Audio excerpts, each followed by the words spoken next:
আসসালামু আলাইকুম। মালয়েশিয়া যাওয়ার স্বপ্নে যারা কলিং ভিসার জন্য দিন গুনছেন তাদের জন্য আজকের ভিডিওটি একটি কমপ্লিট ডিরেক্টরি। কুরবানির ঈদের পর মেডিকেল সেন্টারগুলো যখন খুলবে তখন আপনি সেখানে গিয়ে কি নতুন পরীক্ষার সম্মুখীন হবেন। শুধু রক্ত পরীক্ষার এক্স-রে নয়, বর্তমানে মালয়েশিয়া সরকার আরও বেশ কিছু সূক্ষ্ম পরীক্ষা যুক্ত করেছে যা আমাদের অনেক প্রবাসী ভাইদের অজানা। আজকের এই ভিডিওতে আমরা ভাইরাল হওয়া সেই নতুন লিস্ট এবং প্রতিটি টেস্টের গভীরে গিয়ে আলোচনা করব। ভিডিওটি স্কিপ করবেন না, কারণ একটি ছোট্ট তথ্য আপনার বিদেশ যাত্রার মোড় ঘুরিয়ে দিতে পারে। মালয়েশিয়া সরকার তাদের ন্যাশনাল হেলথ সিকিউরিটি পলিসির আওতায় বিদেশি শ্রমিকদের স্বাস্থ্যের মানদণ্ড আরও উন্নত করেছে। তারা চায় না এমন কেউ সেখানে যাক যার মাধ্যমে মালয়েশিয়ার স্থানীয়দের মাঝে কোনো রোগ ছড়াতে পারে অথবা যিনি সেখানে গিয়ে কাজের বদলে অসুস্থ হয়ে পড়েন। এ কারণেই আগের তালিকার সাথে আরও কিছু গুরুত্বপূর্ণ টেস্ট এখন বাধ্যতামূলক। চলুন এখন দেখি সেই বিস্তারিত তালিকা।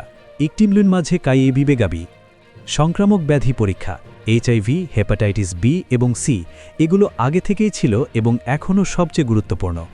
ভিডিআরএল বা টিপিএইচএ সিফিলিস, এটি এখন আরও আধুনিক ল্যাবে পরীক্ষা করা হয়।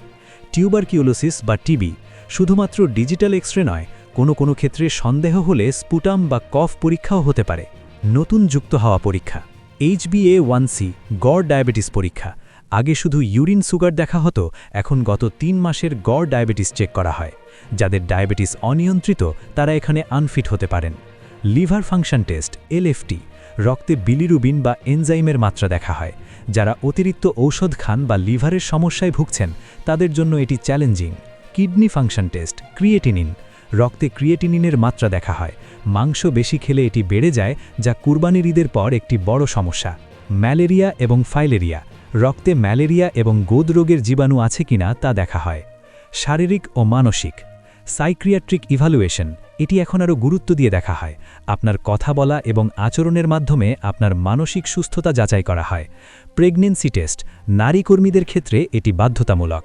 ফিজিক্যাল ডিসেবিলিটি, আঙুল কাটা, বড় ধরনের কাটা দাগ বা অপারেশন যা কাজের ক্ষমতা কমিয়ে দেয় সেগুলো খুঁটিয়ে দেখা হয়।